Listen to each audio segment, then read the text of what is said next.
Welcome and greetings, career-minded superstars. You are listening to the exclusive Career Coach, your podcast for all things career. And I'm Lisa Edwards, the indispensable career coach for superstars just like you. Now let's dig into this week's topic, shall we? Go from dragging yourself to work each day to finding a job you love. The Career Spring program is for high-achieving and ambitious mid-level professionals like you who are looking for a job that uses your zone of genius, recognizes your value, and pays you what you're worth. If you're ready to learn more, schedule a complimentary consult using the link to my calendar in the show notes. Be sure to follow me on Exclusive Career Coaching on Facebook, Lisa Edwards on LinkedIn, and Lisa.Edwards on Instagram. Greetings. How is everybody on this in the U.S. post-Thanksgiving episode? I hope you had a wonderful turkey day. As we are recording this, it is still late October, so I am going to put out into the universe that I had a wonderful time and my entire family was here for Thanksgiving, and I hope you had a wonderful experience as well. I've got a return guest today. Robert Jordan was on for episode 235, and we talked about matching your leadership style to the right organization. And I've actually approached that kind of topic from several different angles to get you thinking about the fact that one size does not fit all at all. Today, we're going to talk about those of you who might have thought about an interim executive position. Perhaps some of you might be in a situation to influence the hiring of an interim executive at your organization. And some of you may have never heard of this and have no idea what it is. So here's your primer on what an interim executive is. This is Robert's bailiwick. I'm going to have him tell you more about that. And it occurred to me as we were publishing the previous episode, I thought, you know what? Let's get you back on here and let's talk about this interim leadership thing, because I have had clients ask about it. And I have to admit my knowledge of how to direct them has been limited. So I'm going to learn along with the audience today, Robert. So first of all, thank you so much for being on the podcast. Thank you, Lisa. It's such an honor to be with you again. So why don't you tell the listeners about you and your organization? Thanks. So my name is Bob Jordan, and I'm one of the co-founders and the CEO of Interim Execs, which is a global, let's call it a matchmaker. Organizations show up and they're in need of a leadership resource, a C-suite person, CEO, CFO, CIO, and we field those kinds of resources. We have been doing that for many years, and happy to go into all of this. I will tell you right from the get-go, this is not like traditional recruiting or headhunting. It has very much become its own little field and industry. So let's start with the why of all of this. Why would a company want to do this? Why would they need to hire an executive interim? And why would, on the other side of the equation, why would a professional want to take on this kind of a role? Those are the key questions. There are a lot of use cases from the corporate side. Just so everybody understands, this as a specialty, as a career calling, the U.S. is like the last adopter. This started in the Netherlands, near as we can figure, and my guess is it's going back now 40 years. It's interesting because there was a different reason for this occurring. But it has finally now hit the shores of the U.S. When I started, I was an interim CEO going back about 25 years. This was completely unknown. People thought this was the strangest thing, that I had this regular job title of being an interim CEO. My mentor arguably was the first interim CEO in the US. His name is Philip Monago. And, at first I didn't know what he was doing. And then he handed me his business card that said CEO of Yahoo. And I was in the online world early. And the online world was a very small community pre-World Wide Web. And we all knew that Yahoo and these other search directories were going to be going public in record time. And so here's this guy, and in 180 days, he took the founders of Yahoo out of a trailer on Stanford's campus. He incorporated the company. And by day 180, they were going public on no revenue, after Masayoshi Son, the founder of SoftBank, had put in $100 million. That dazzled me and determined the entire course of my career. Anyway, so what now happens around the world is that organizations, if they have proximate needs, it's not the same thing as, we're going to take 90 to 120 days for a search. For example, there could be a crisis. Crisis is one of the big use cases that drives organizations to pick up the phone and to call folks like us. Okay. The flip side for executives is that now there are an increasing number of people who have already had great success in a CEO, CFO, other C-suite role, and they simply don't need to feel like they're going to be in that corner office in the same company for the next 5, 10, 15 years. It's just no longer part of their playbook. And I don't want anyone to read into that the word retired, or at least from our point of view, we do not work with retired executives. Okay, this has become its own career calling because there's a set of executives who love challenge and they don't want to give it up, but they need much quicker results. You beat me to it, Robert, because my next question was going to be, is this typically what retiring executives do who want to kind of downshift? But it sounds like it's very much not that, although I suppose in some companies they could kind of specialize in those not ready to retire, but of retirement age executives. But that's not your bailiwick. Well, I believe I just think it's a bit of an oxymoron, if I'm using the right word. I don't think you can be a full-on operating executive in the battle, fighting as hard as you can for the company that you're with, and at the same point, part of the description of yourself is retired. So makes sense. And now I have to be very clear, we make a distinction here, which is we are not a consulting shop. We do not deploy consultants. So consulting is its own vast field.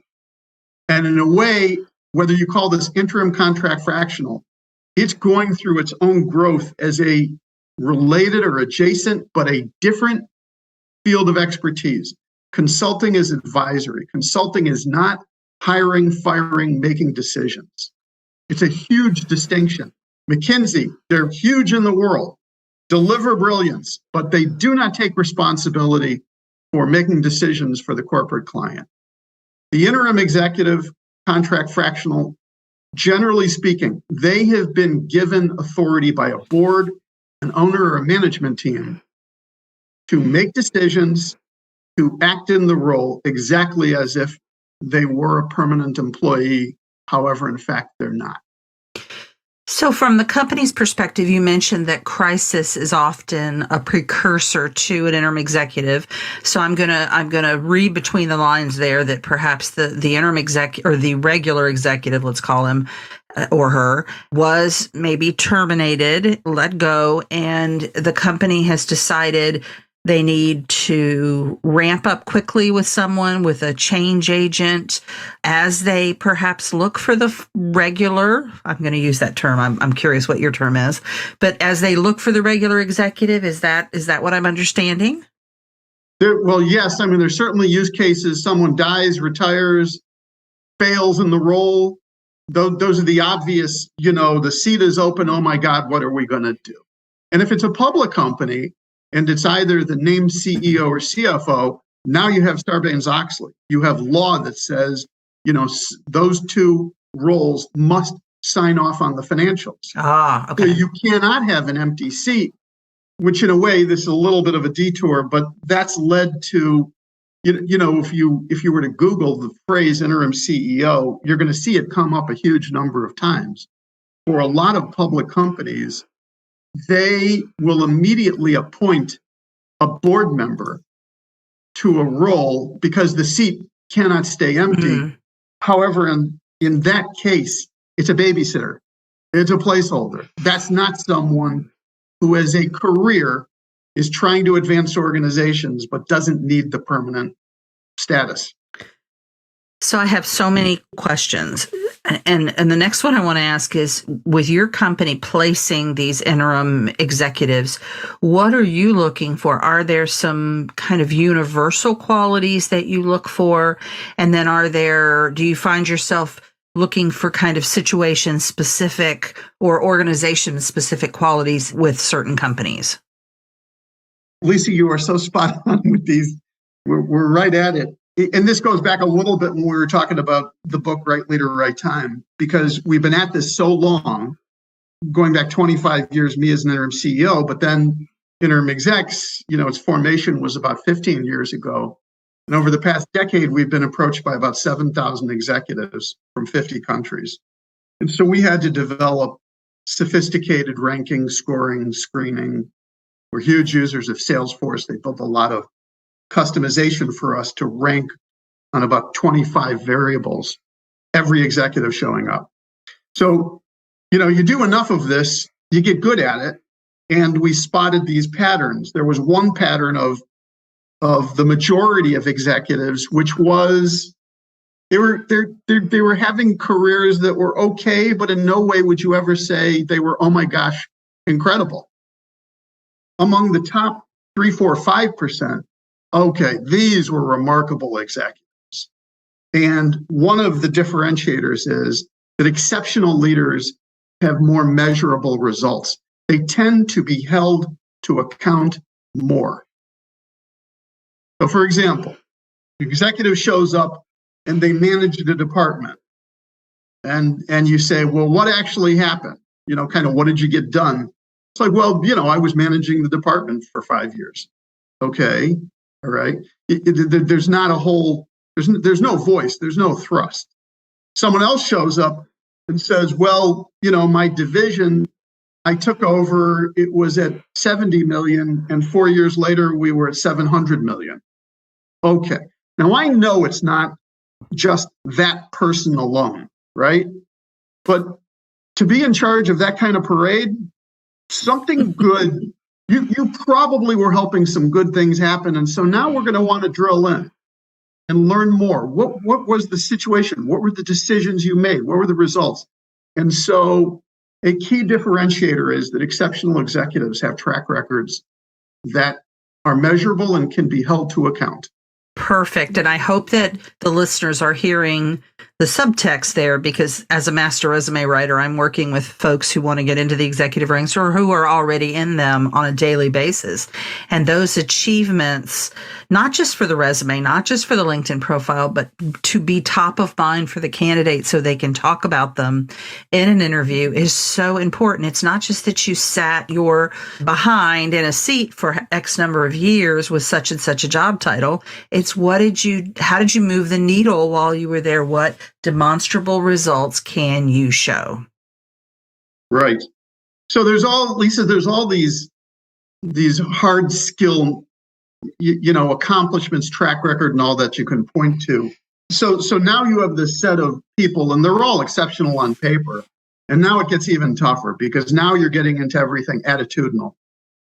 And this is where the rubber meets the road. Mm-hmm. And some things that we can attempt to measure, we'll say, and other things where in the end it just comes down to chemistry between people. But we are obsessed with integrity. People talk about it. That doesn't mean everyone demonstrates it in their life. I'll just put it that way. Yes. that is and I'm not, none of us are immune.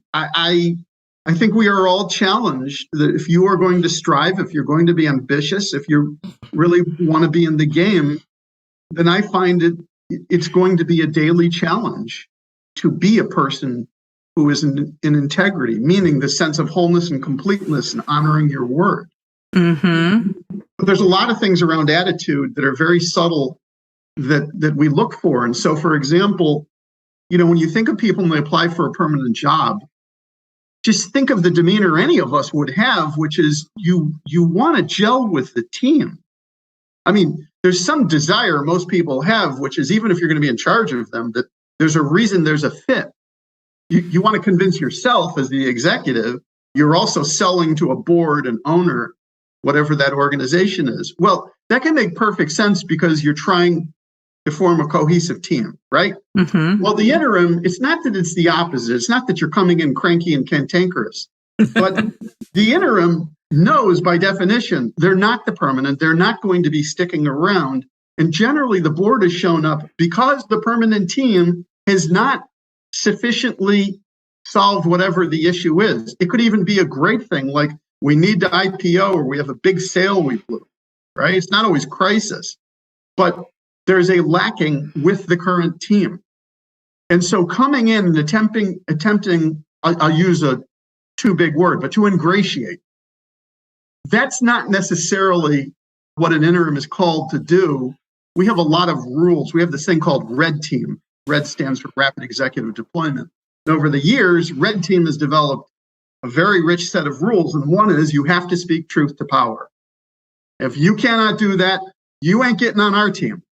No way. Mm-hmm. And even if you take that gig, and well, I'll give you an example, a very high profile executive who we love. He ran a number of consumer products companies, and he went into a gig that it wasn't even really all that operational. Second generation family company, and the second generation son who was becoming the CEO was not ready yet. And so the executive went in, a little bit of CEO-ish role, a little bit of coaching for him and the board. And within a week or two, we're checking in. We do these check-in calls with the board and the company. Is everything okay? Are you all fitting well? Mm-hmm. Same with the executive. And the executive comes back and he says the entire board's conflicted. I said, well, give me more detail. He said, well, all of them, they're not really independent board members, none of them. He said, they all have vendor relationships or essentially are employees. There's no one actually on the board who serves in the role of what you consider a board of directors having governance in an organization. And I said, well, that's not good. He said, no. And he said, the first time he mentioned it, he was trying to be gentle about it. Then he became more and more insistent, which is that they had to leave.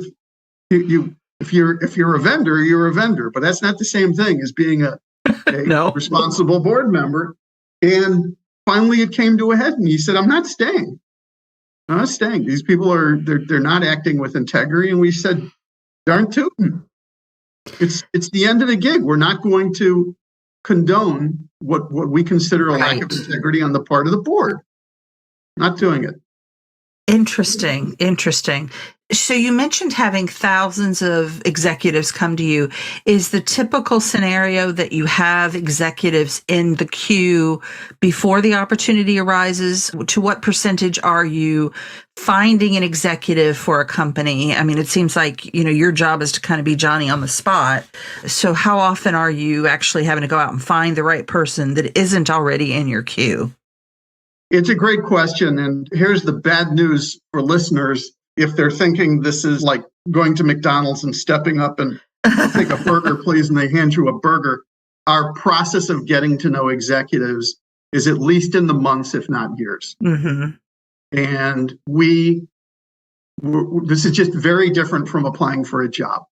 These are folks who are confident and accomplished, and they have resources. And so everybody wants to get paid. We want people to be handsomely paid, generously, ridiculously, but it's not the same as applying for a job and, my gosh, I better get a paycheck or I can't meet the rent. Generally speaking, most executives that approach us, they already have been in this doing it. Okay. I mean, sometimes people show up and it's like, gee, I'm thinking about it. Can you tell me about it? And maybe it'll work. But maybe not, because people who haven't done it before, they think, well, this is just like my prior life permanent. And the answer to that is it's absolutely not. In the sense of being the best leader you can be, yes, you bring that to the role. But everything else around it is not the same. You have no job security. You have no health insurance. Contracts don't last beyond 30 days. You're only as good as the work that you're actually doing. And so attitudinally, it's a very different thing. So most of the executives who we are getting to know, we get to know over a span of at least months before we think something comes along that's appropriate. So you've talked about this interim executive being someone who has a record of accomplishment, maybe not at the highest levels, but they have demonstrable achievements.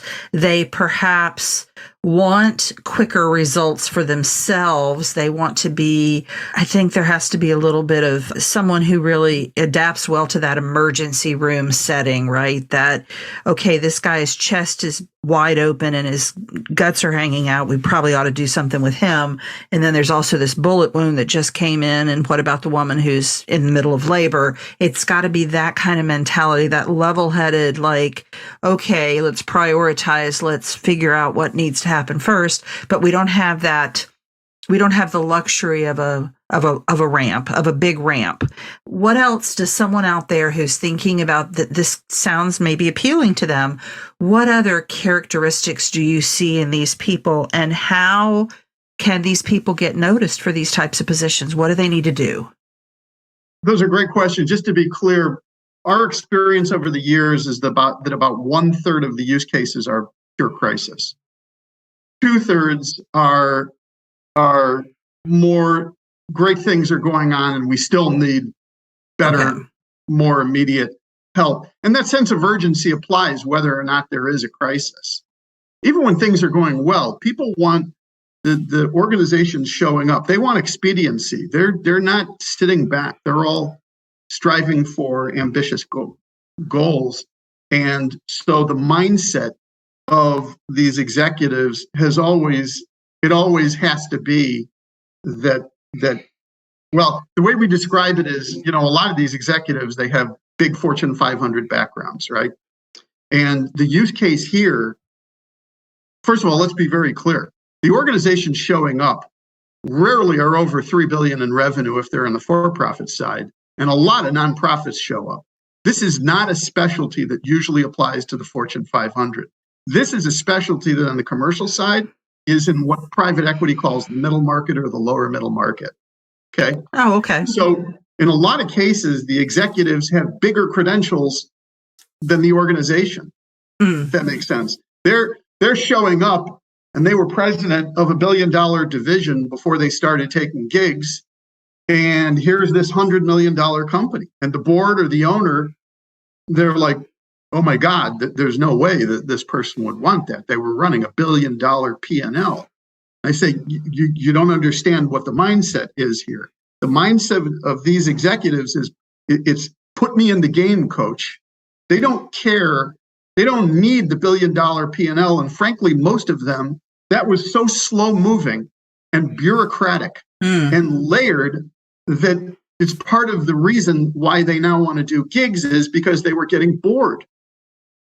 And so they want to have impact. And so we're usually at pains to say, don't evaluate them based on, yes, they were $1 billion P&L when they were in their permanent roles.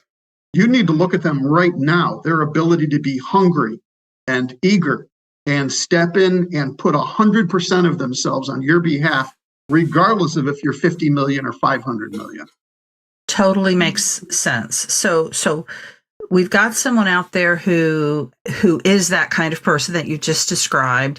And I kept thinking of, as you were saying that maybe the emergency room scenario is for, what did you say, about 1/3 of the people. And then in other cases, I got this vision of a large skyscraper going up, and we're building, and we need somebody, the general contractor is, for whatever reason, no longer with us. He passed, he's retired, whatever. And we need somebody to step in because we've got to keep building this building. So it's a positive thing, but we need somebody who can begin to make immediate contributions. That seems to be the theme, that no matter what the situation is, they want somebody who can make immediate contributions.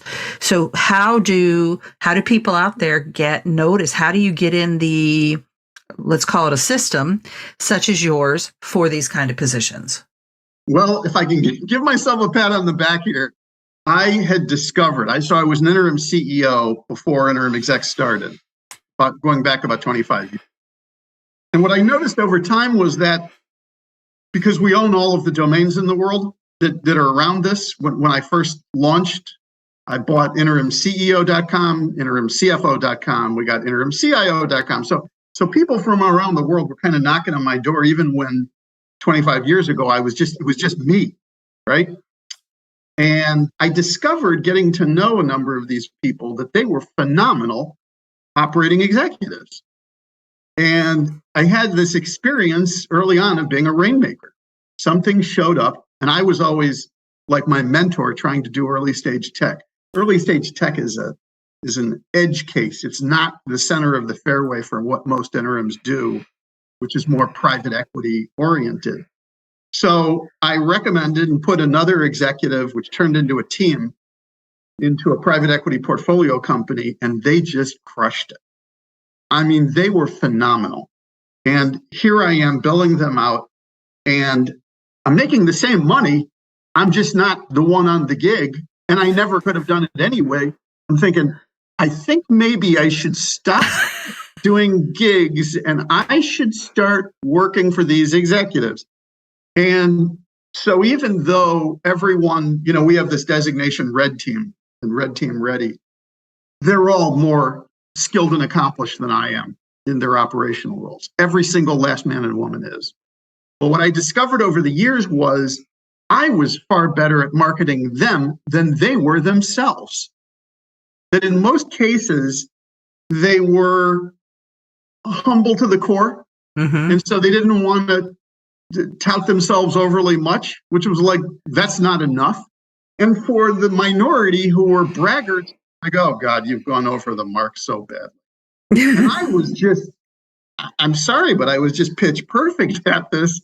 And so I realized they're not great marketing themselves. And oh, by the way, most executives hate to market themselves. They love being in the roles, love it, need it. This is calling for them. This is commitment. And I saw that. And the marketing of themselves was, oh my God, such agony for most. And so that on the executive side, that's why we exist. That's why we have a thriving business organization that just keeps on getting bigger, is because there's a need out there. And on the organization side, it's not easy to find these people. So are you mentioned kind of representing the executives. Is that the stance that you take, whereas a recruiter is typically representing the organization? Are you firmly in the corner of the executive, or how does that work? Okay. Yeah. No, my model is either Ari Emanuel, Mike Ovitz from Hollywood. It's, reading the history of creative artist agency, I thought, oh my God, that's what we are. We're Hollywood agents to rock stars. They're just, Brad Pitt and Julia Roberts, everybody knows them. Well, nobody knows, that I have this, I'm blessed with this wonderful group of these executives around the world where we've come to trust each other, and it's kind of evergreen. It keeps on renewing itself with new people. And it's like, I'm their agent. And that is a sacred trust. And that for me has become, it's my calling. I mean, it doesn't have to do with the money anymore. I'm committed in capital letters to doing what I do. It comes through in your enthusiasm. Absolutely. So the bottom line is, if someone is out there and thinks that they would be a good fit, they just need to reach out to you. And it's not something they want to try to do on their own. And that's what you're there for. So, well, yeah, I mean, it's both. I mean, we're not a substitute for the fact that these executives must, you have to have a good LinkedIn profile. And if you're not, great at writing that, Lisa, they need you. They do. They all need me. I've read their LinkedIn profiles and they stink. They stink. And so they need you, and they need a website. And there's, the bare minimums that even if though they are a business of one, they have to be out there and doing that. I mean, even for a lot of these executives where they become dear friends and we put them in multiple gigs, I still would say, do not hold your breath. Do not be waiting for the phone to ring on us. Go do your best work in the world and be out there. We are a completely opportunistic thing, because we're not trying to be like a Google search where it's like, man, can we get to 1 billion hits in the next second. That's not what this is. This is still it's a very human scale boutique offering. And I don't know that in my lifetime that's going to change. I mean, you can keep on getting more automated at the lower levels of employment. Got it. AI and the way that resumes get scraped for keywords, understood. But when it comes to a board of directors or an owner, and it is a company or it's a nonprofit organization, it is sacred to the people who run it. And I just don't know when automation kicks in where they say, you know what, we don't need human beings. We're just going to go with the algorithm. And part of my confidence there is we tried the opposite. We failed for 6 years in the beginning. When we started, we were a free search engine and we had thousands of executives listed and it was absolutely free. And I realized how wrong we were. Mm-hmm. One day when a private equity guy called up and he said, I need a CFO in New York. And I'm thinking, oh my God, I just spent 3 years with developers and $1 million to make a search engine because I thought everyone wants something for free. And he's telling me I should be curating and pay for it. Well, and my comment on that is that I don't think the job boards are working at really any level. I am on this podcast a number of times saying, and I quote, job boards are broken. I say it to my clients. I probably just randomly walk around town and say it. People probably think I'm crazy, but it's true. And so I think there's pieces because if I share with the universe what my big, I call it WODO, which stands for world domination. My big WODO concept is that there's a better mousetrap out there to help match up because we've seen that job boards aren't working and people are so confused by the whole hiring process and stupid things get you kicked out of the process that have nothing to do with your ability to do the job, but rather you just didn't put something in the right hole on the application or on your resume. So I could talk about that for hours. We shan't. Let's talk. I hear you. And it's, look, we have our own team at Interim Execs. I'm not referring to the red team executives and folks who approach us, but our own team is expanding. And so we have job posts that are up right now. And, it's that spray and pray thing, which is we have hundreds and hundreds of applicants for open roles, operations, marketing, recruiting, blah, blah, blah, all of these things. And when we occasionally come across a resume, we think that's interesting. The first step for us invariably is to send a note to the applicant. Okay. Now they're the ones that apply and we send a note and it's always the same simple note. Thanks. What sparked your interest in Interim Execs? As an organization? Lisa, the number of applicants, now they've already applied, the number of people that actually respond, once you single them out, hi, John, right, by name, it's not even a majority. I mean, I want to say it's probably a third of people where you personally reach back out who will even respond. So to your point, it's a completely broken thing. And I also don't have the world domination replacement for that.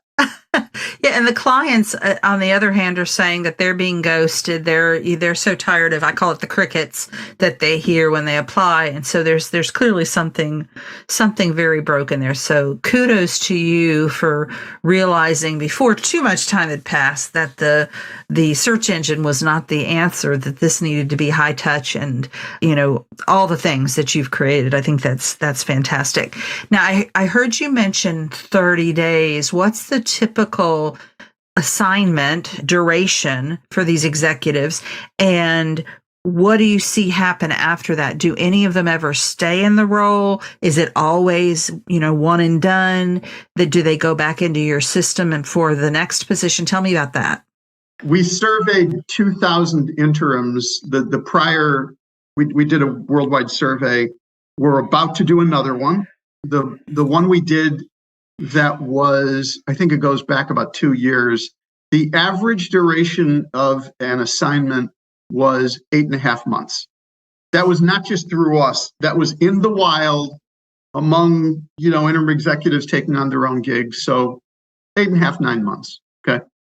For us, what tends to happen is the better you get to know the executive, the higher the likelihood they're going to get multiple gigs. And that's just human nature, right? Because the more they trust us and we trust them, you keep on. But there's always new people showing up, which we need. We have to keep refreshing this. And, just because you did great on a prior gig, it doesn't mean necessarily that it's going to keep working. Also, people get older, and when they use that R word, that dreaded retired word with us, it's like, this has been great and we're going to stay friends, but that phone ain't going to ring from us anymore. Yeah. One of my favorite Red Team executives, we have become so close over the years, and he changed his LinkedIn profile, and I love him and I respect his decision. Now, personally, I'm going to tell you, Lisa, I hope, God willing, I can keep doing what I'm doing the next 25 years. Me too. Most of my family thinks I'm crazy, but I don't believe in it. I just don't believe retirement is a great or a healthy thing to do. That doesn't mean I'm going to work 24/7, but anyway, so when people identify that way, it's like, well, thanks, but yeah, you're not Red Team anymore. Yeah. Yeah. You hung up your spurs because you did it, not us. And I think what I'm hearing, because you did not talk about a case where someone was hired to stay on for the permanent position, and I'm wondering if that ever happens, and if it happens, if the conversation comes up and it doesn't happen, is it more because the interim executive doesn't want that permanent role? It seems to me like the picture that you've painted is of someone who is very much into these immediate results. Let me go and, work I think of Mary Poppins, and I've used that term with clients before because I see their role in an organization as Mary Poppins. They come in and they do magical, wonderful things, and then it's time for them to move on. So is that what happens? Are some of them getting the permanent role? What's going on there? Sorry, you just reminded me, because I love movies, that I have to add Mary Poppins to my list, because this gets back to right leader, right time. She's a master fixer. She comes in, she's a fixer leader. She's glorious. So, okay, fine. I'm going to share my dirty little secret. You pulled it out of me, Lisa. All right, give it to me. Lay it on me, Bob. We have no go-to-market message that anyone should ever show up for us looking for a permanent person. Okay, we're very clear on this. And at the same point, when we started doing this, it's like, you got to be realistic, because if people fall in love with each other, you can't stop it, or you shouldn't stop it. You can by contract, but then you're just making everybody unhappy. So from the beginning, our contract had a buyout provision, and we don't like it. We don't want it, but we get bought out 25% of the time. Okay. So all I can tell you is, it must be we're doing a great job if that's what is occurring. And that's all there is. I mean, and a lot of Red Team executives and what we call Red Team Ready, which is kind of they're the on deck. They are committed to being project based. And I get that. And sometimes, for practical reasons, even when we get bought out and someone says it's permanent, it's not really permanent in the old sense of, you went to General Motors and you worked there for 35 or 40 years.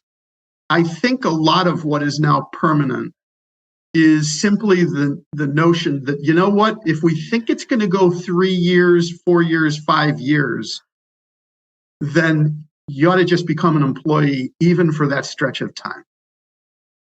And so it happens.